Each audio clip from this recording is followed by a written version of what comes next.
Cualquier cosa.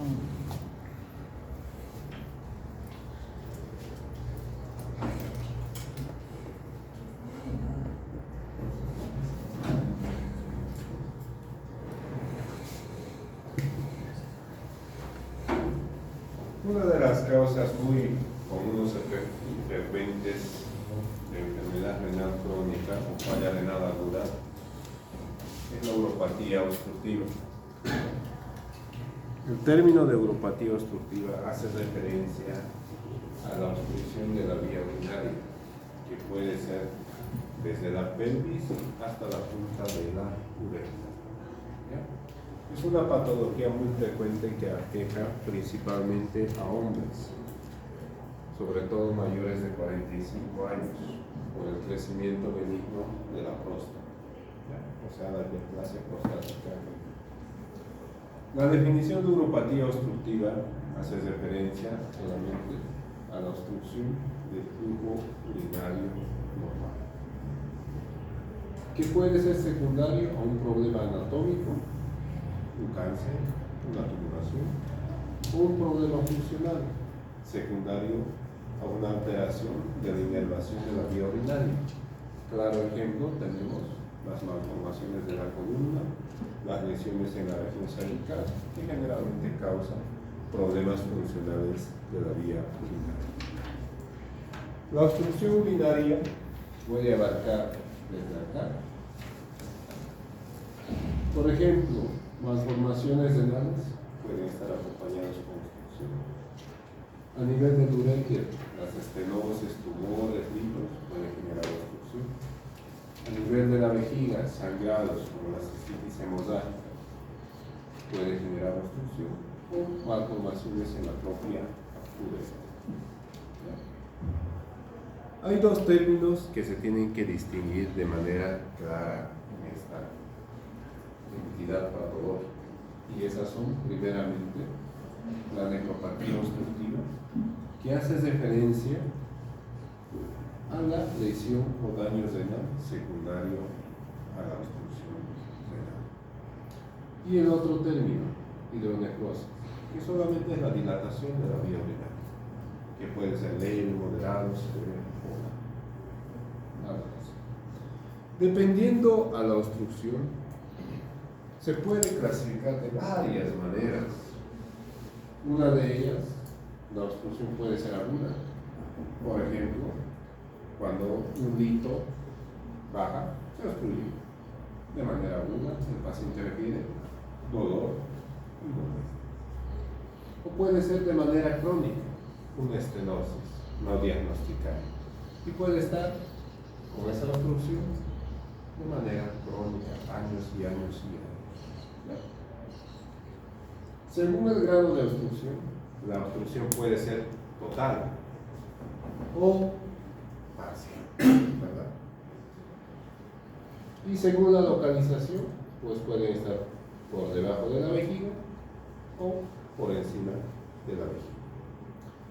Las manifestaciones en cada una manera de presentación varían. Por ejemplo, el cólico renal es un problema de obstrucción aguda. Una estenosis puede ser una obstrucción inconfluente. Un tumor renal supravegetal. Y la manifestación en cada entidad varía. Por ejemplo, un tumor renal no se va a manifestar con una cistitis hemorrágica. El tumor renal se manifiesta masa, hipertensión y hematoma. Y la cistitis hemorrágica, antecedente de un cuadro viral y hematuria macroscópica. Entonces varía. La incidencia, pues a nivel mundial, abarca aproximadamente el 3%. Pero miren, a mayor edad, sube la incidencia. Porque recordemos que a medida que envejecemos, empiezan a aparecer las enfermedades degenerativas crónicas, como por ejemplo el cáncer de cuello uterino. Se da en personas mayores de edad, no se da en adolescentes, y es más común en los hombres. y menor proporción en las mujeres. Más o menos una relación de 3:1. Mire, es responsable aproximadamente del 10% de la falla renal aguda en una población general. Pero, si solamente nos enfocamos a individuos mayores de 65 años, representa el 70% de la falla renal. Claro ejemplo sería, por ejemplo, viene un paciente adulto mayor que dice que no orina 2 días, 3 días. ¿Qué es lo que vamos a sospechar de primera instancia? Obstrucción próstata. No vamos a pensar en otra cosa. Y así ocurre en la mayoría de la clínica en donde la hay. Dependiendo de la edad también, la incidencia varía mucho. Menores de 20 años, o sea, los adolescentes jóvenes, 7%. De 20 a 64 años, 5.7%. Y mayores de 64%, casi el 60% del total. Y mire, pues, también es una causa muy importante de enfermedad renal crónica. 73% en los hombres y en las mujeres el 26%. La etiología de la obstrucción de la vía urinaria es amplia, es variada, son muchas entidades y lo vamos a clasificar aquellos que afectan al riñón, al ureter, la vejiga y la uretra. Dentro de las malformaciones o alteraciones a nivel renal podemos encontrar primeramente las congénitas. ¿Cuáles? Las malformaciones, los riñones poliquísticos, los quistes, las estenosis. Pero también los procesos neoplásicos o tumores también pueden generar obstrucción. Y dependiendo será en qué estadio está el tumor, si está en estadio pequeño, 1, pequeño. Si ya está en estadio 4, obstrucción total y afección total del cilindro. Los tumores en los adultos, tenemos los tumores de células claras, en los niños tenemos los tumores de Willis, los carcinomas, y recuerden que cualquier tejido es susceptible a que se genere metástasis de cualquier otro tejido. Procesos inflamatorios, en nuestro medio es muy común la tuberculosis.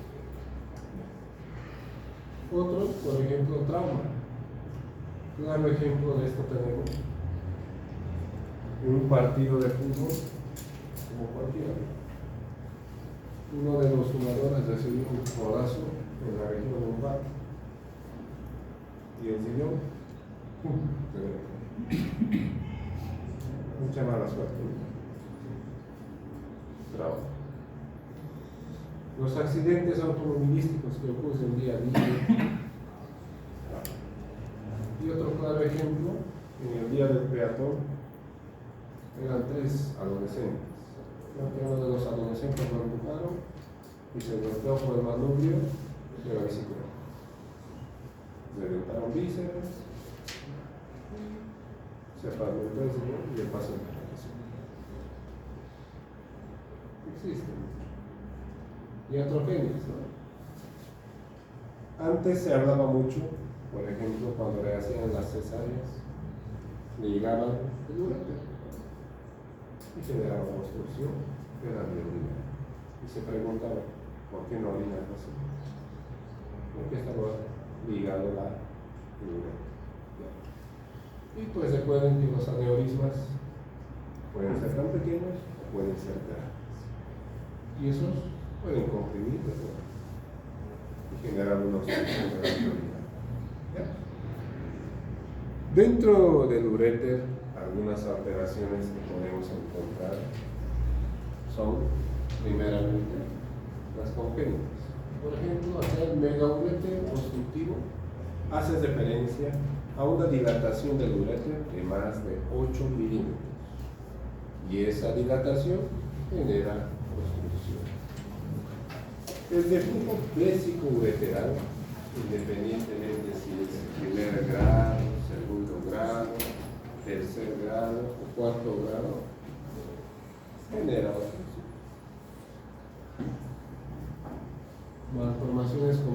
síndrome del abdomen en ciruela basal también provoca alteraciones en la vejiga.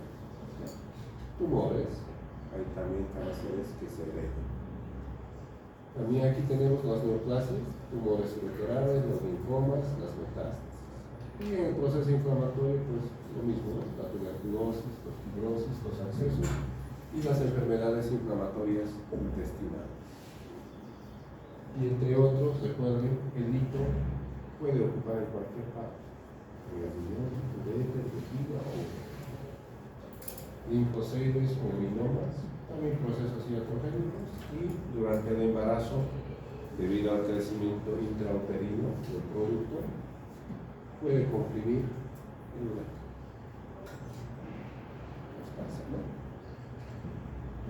Dentro de las alteraciones de la vejiga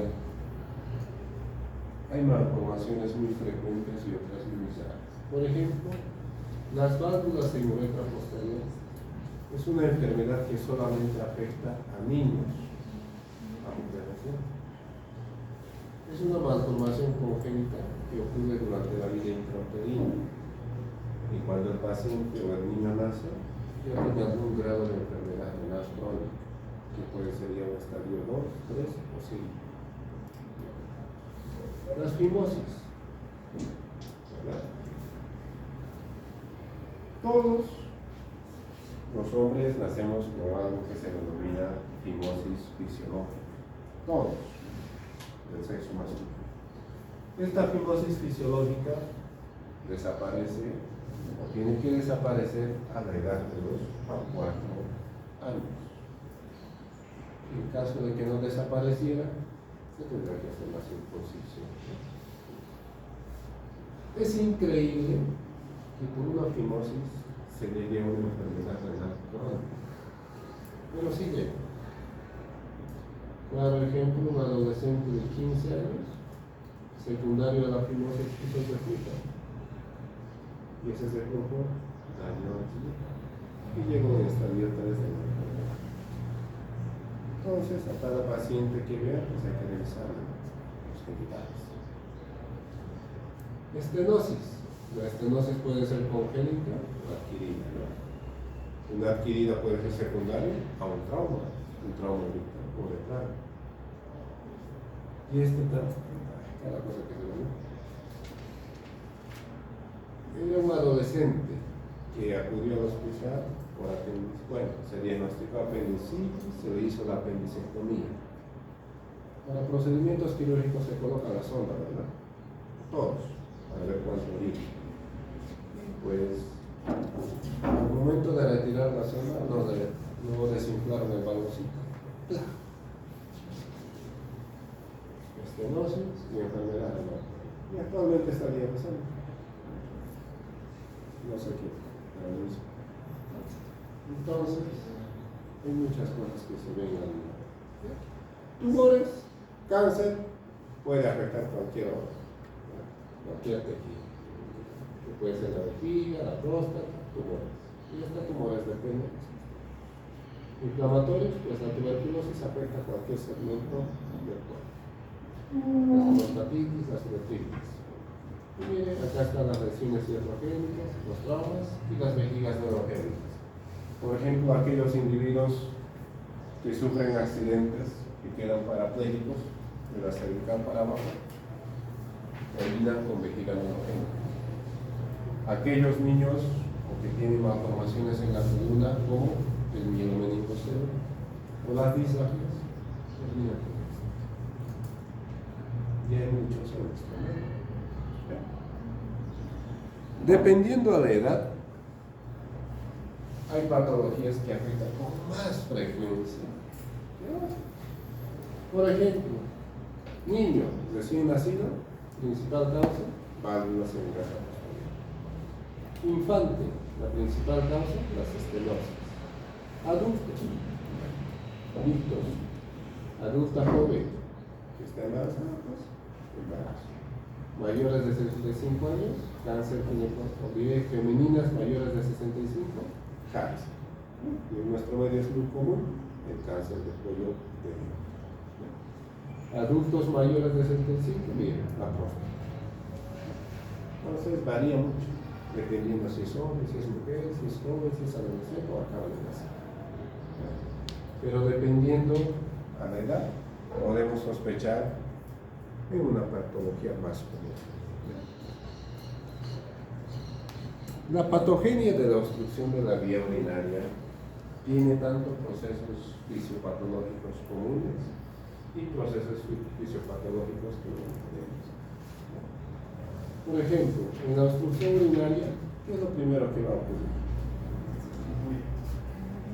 Que la orina ya no va a quedar en estas, ya sea a nivel del uréter, a nivel de la vejiga, independientemente de dónde se encuentre la obstrucción, ¿verdad?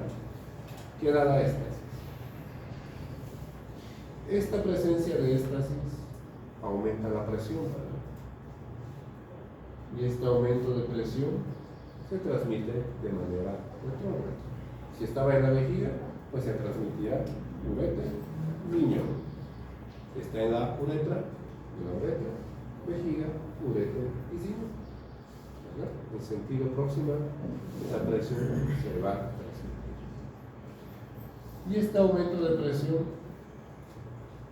disminuye o comprime los vasos sanguíneos, lo que va a llevar a la cantidad de sangre que va a llegar es menos, porque si está obstruido y aumentando la presión, la cantidad de sangre que llega hacia los tejidos de la vía urinaria va a ser mucho menor. Y eso ocurre en cualquier tipo de obstrucción de vía urinaria. ¿Ya? Pero si hablamos de una obstrucción urinaria alta, tiene características propias que lo van a diferenciar. Se divide en tres etapas: una fase inicial, una fase intermedia y una fase final. La fase inicial, recordemos, ya está obstruido, la presión ya incrementó, el segmento afectado. Como mecanismo compensatorio, ¿qué se va a hacer? Aumentar el flujo sanguíneo renal debido a una vasodilatación de la arteria, arteriola. Y al mismo tiempo va a existir mayor absorción de sodio y agua, con la consiguiente retención mayor de líquidos. Este proceso continúa, entonces interviene la siguiente fase, que es la fase intermedia. En la fase intermedia, el filtrado glomerular ya disminuye debido a una vasoconstricción. Si el proceso no se diagnostica, no se trata, aquí es lo que va a llevar. La isquemia en cualquier tejido provoca necrosis, y eso se va a manifestar como atrofia o disminución del tamaño del signo. Y el flujo sanguíneo de las arterias disminuye, y el calibre también disminuye. Y a nivel tubular, ¿qué es lo que se va a observar principalmente? Se va a perder la capacidad de concentrar la orina, mayor la absorción de sodio y trastornos de acidificación de la orina. Y la dilatación de la vía urinaria, como va a ser dólico urétrico.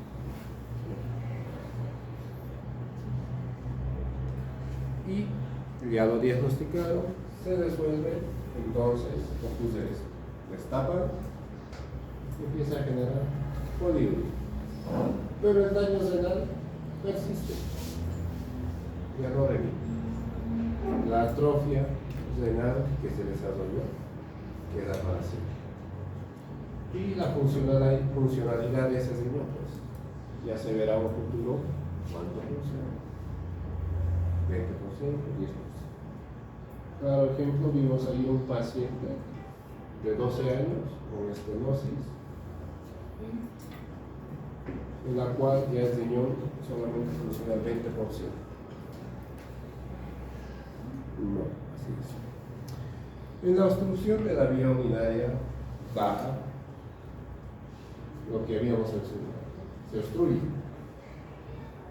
Por encima de la obstrucción aumenta la presión.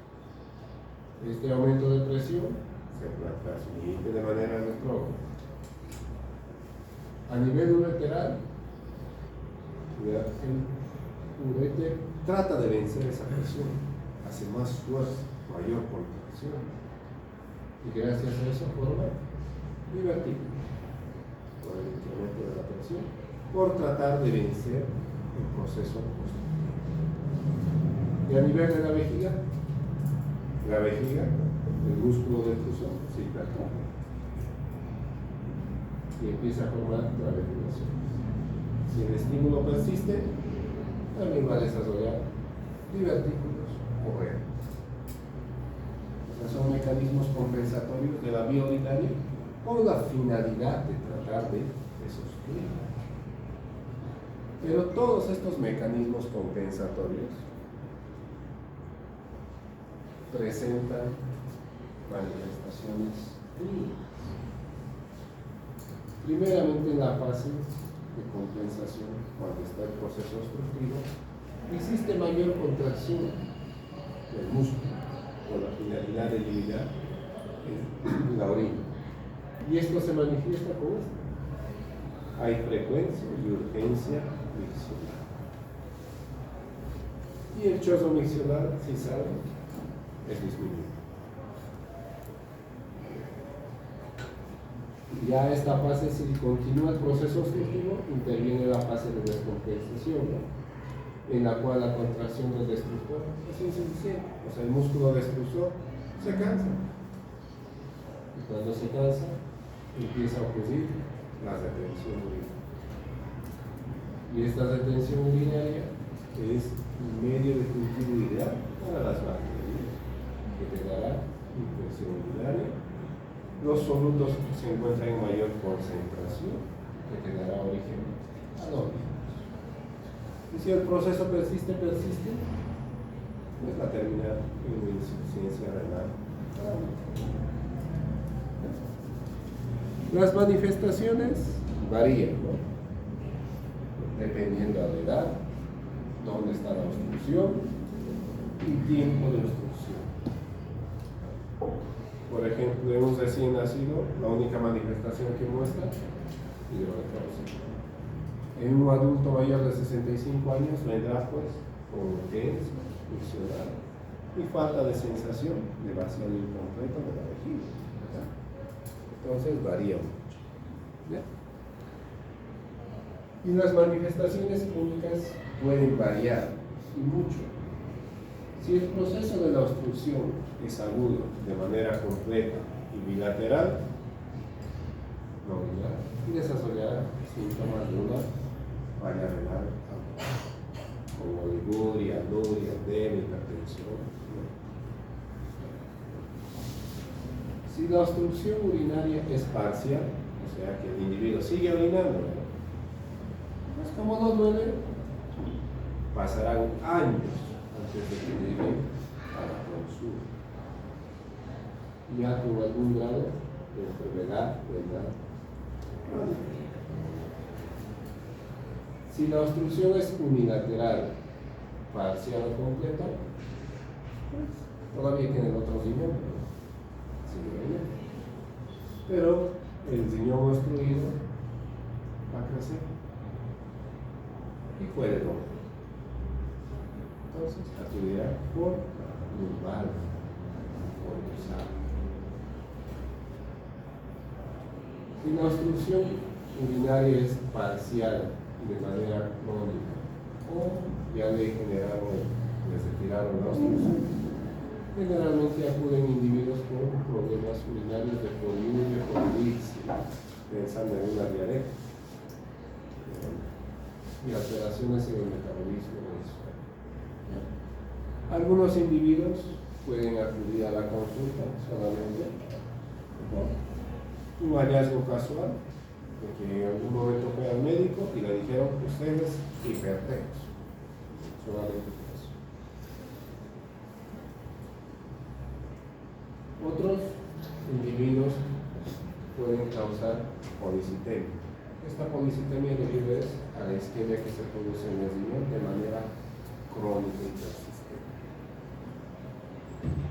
Otros pueden venir con síntomas de vejiga o secundario de las funciones gástrico-urinaria inferior, de incontinencia, disminución del volumen y flujo urinario. por infecciones urinarias repetidas. Cada vez tiene infección. Termina el tratamiento, a la semana nuevamente tiene infección. Entonces, las manifestaciones clínicas de un proceso obstructivo son muchas, son variadas. Entonces, en todo momento hay que sospecharlas.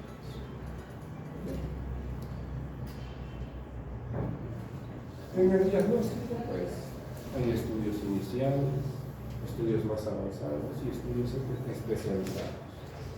En la fase inicial, pues, se pide, como a cualquier paciente, ¿no?, un hemograma, una PCR, hay que ver cómo está funcionando el riñón y hay que ver si no tenga datos de infección de vía urinaria. Estudios de imagen tenemos muchos, desde lo más simple hasta lo más avanzado. Por ejemplo, tenemos la radiografía simple, que principalmente nos va a ayudar a ver la presencia de litiasis, pero para otra cosa no existe, a menos que exista un tumor enorme que esté desplazando la vía urinaria. Y en esta imagen, bueno, así se ve en las radiografías, la presencia de litos. Es un lito a nivel del uréter izquierdo. Es una piedra que está brillando. Otros estudios también tenemos esto, la ecografía renal. Actualmente, para problemas renales, lo primero que pedimos es la ecografía. En la ecografía vamos a ver masas, como tumores, dilatación de la vía urinaria, hidronefrosis, la vejiga distendida, obstrucción, y la presencia de líquidos. Solamente que hay que acordarnos que la ecografía renal o la ecografía depende mucho del operador. Entonces sí o sí hay que revisar las imágenes nosotros, porque para el operador puede estar normal y para nosotros. Miren, por ejemplo acá, lo que mencionaba, ¿no?, una hidronefrosis, que es la dilatación de la vía urinaria. En este caso, pues hay que ver por qué está dilatado. Seguramente pues está obstruido. Y la obstrucción puede estar acá, o puede estar más allá. Y aquí vemos los diferentes grados de dilatación.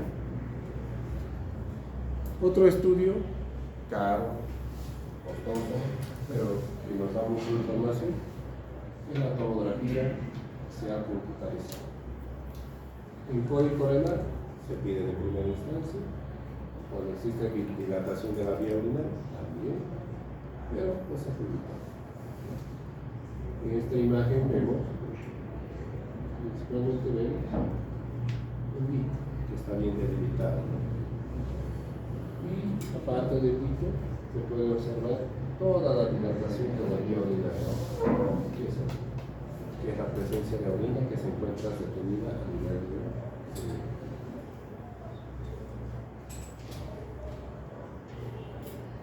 A ver, en esa imagen también lo mismo, ¿no? Solo que en esta imagen, pues ya se ve, acá está la obstrucción. Y proximalmente a la obstrucción se puede observar la dilatación del uréter y de la pelvis.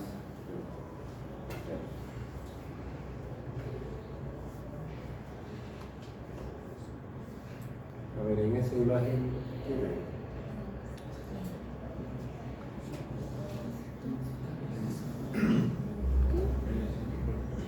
En este, ¿qué ven? Son piedras, litos. ¿Y esto? Hidronefrosis, la orina que no se puede eliminar del cuerpo. Entonces, lo más seguro que la obstrucción está baja.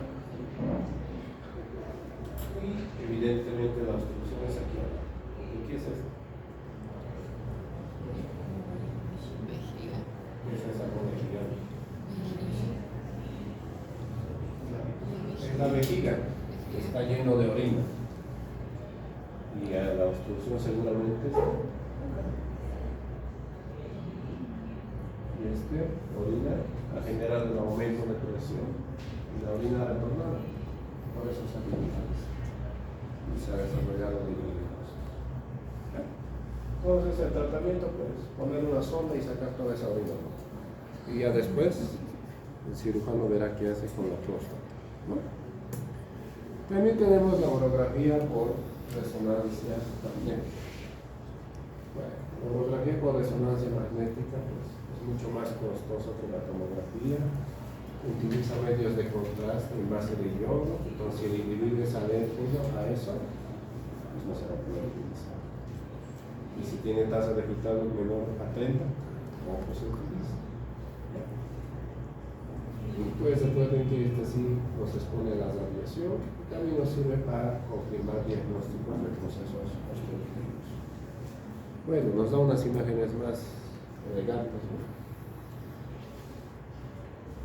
Tenemos una obstrucción de la unión uretero-piel. Y este blanco solamente es el brillo del contraste. Otros estudios tenemos también la cistoscopía, en la cual metes un tubo y miras la vejiga. ¿Qué es lo que está drenando? Nos va a identificar el sitio de la causa de la obstrucción. No existe aquí exposición a agentes, pero es molestoso, ¿no?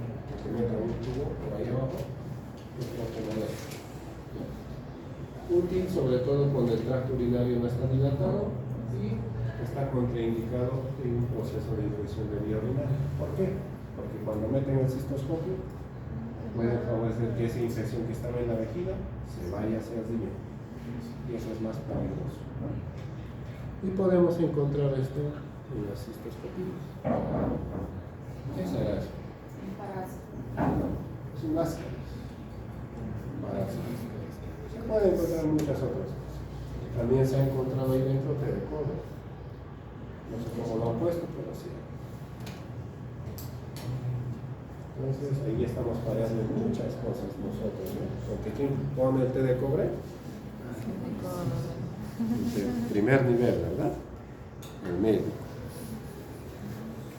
Bueno, también otro estudio que también utiliza medio de contraste es la pielografía intravenosa. En la pielografía intravenosa se mete la sustancia y se ve cómo se pinta la vía urinaria. Por ejemplo, acá en el lado izquierdo hay un proceso obstructivo que está alterando el proceso de eliminación normal. Por ejemplo, acá se eliminó, pero acá sigue el medio de contraste. Entonces, hay algo que está impidiendo que drene adecuadamente. Y otros estudios más avanzados, caros, pero hay que saber interpretarlos, son los gamagramas. En este caso, el que se utiliza principalmente es el gamagrama renal con Gibelli. Indicado cuando tiene necrosis, cuando el proceso obstructivo no está claro y los resultados son difíciles de interpretar, sobre todo si no se conoce cómo interpretar. El tratamiento de la enfermedad o de la obstrucción de la vía urinaria es etiológico. Porque no es lo mismo que se vaya a dar un tratamiento a una hiperplasia prostática benigna que a una vejiga neurogénica o a un cáncer. Entonces, dependiendo del diagnóstico que se llegue, se va a dar el tratamiento. Por ejemplo, en una hiperplasia prostática benigna, de manera inicial, pues, se utiliza esto, ¿verdad? Los bloqueadores alfa-adrenérgicos. Posteriormente, si no mejora, terminan una resección transureteral. Cólicos renal, principal causa, litiasis, que están bajando del riñón para la vejiga. Cuando existe cólico renal, pues, hay que darlos, hidratarlos y darle analgesia. ¿No? Porque si ya está bajando, significa que el cálculo es pequeño y va a salir. Entonces, analgesia mientras baja e hidratación para que facilite que la piel. Si tiene infección urinaria, es antimicrobiano. En la fibrosis retroperitoneal, ¿sí? Sobre todo esto se ve en pacientes con tuberculosis, esos pacientes abandonados, se puede utilizar esteroides. Para el manejo de pitos pequeños se puede utilizar también el citrato de potasio. A veces es necesario drenar, ¿verdad? Para disminuir esa presión, para disminuir la perpetuación de daños en el. Y este drenaje depende si es la obstrucción está en el tracto urinario inferior o en el tracto urinario superior. Por ejemplo, si tiene una hiperplasia prostática, pues le pondrán una sonda, ¿verdad? Y a través de la sonda va a drenar toda la orina de la obstrucción. Esta sonda puede ser colocada a través de uretra o se puede realizar una suprapública. Las dos son válidas. Pero generalmente si llega a emergencias, pues será una sonda. Si es el tracto urinario superior, se puede colocar stents y catéteres percutáneo. Pero esto ya es más para un especialista, que en este caso sería el urólogo. En su caso sería solamente, llegarían hasta la colocación de una sonda a través de la uretra. Y eso, pues, cuando hay deterioro de la función renal, infecciones urinarias simultáneas o los síntomas clínicos son incontrolables. ¿Qué significa eso? Que tenía infección, termina el tratamiento, al día siguiente otra vez por fin. Y así, viene de manera continua. Y las terapias endurológicas, sobre todo tenemos la resección transuteral, retirón de vitos, la litotripsia estafoforia y cualquier otra terapia quirúrgica que se le ocurra, pues, y lo que hace al final es retirar el proceso obstructivo a través de un proceso quirúrgico. Pero no está exenta de complicaciones. Cualquier patología se puede complicar. Y esas complicaciones pueden ser infecciones. Y las infecciones pueden ser localizadas o diseminadas. A veces la obstrucción puede provocar lesión y fuga de la orina fuera de la vía urinaria y formar urinoides.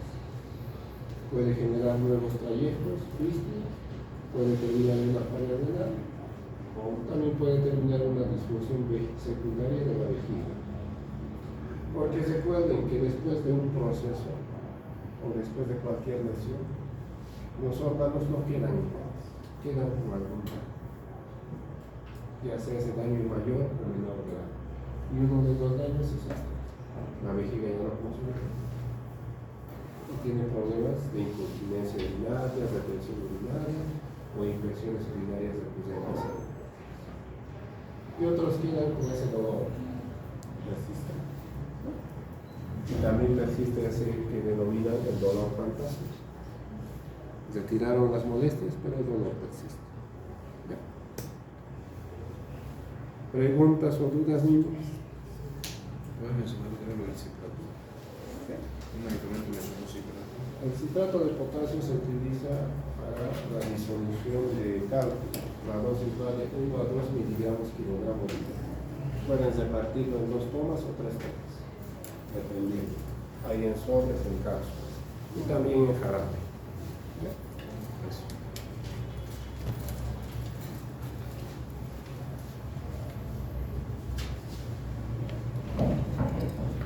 Entonces nos vemos el sábado, ¿no? ¿Qué es sábado? El próximo sábado es feriado. El próximo jueves es feriado. No vamos a pasar clases. ¿Verdad? Sí, este sábado, ¿a qué hora? Mismo horario.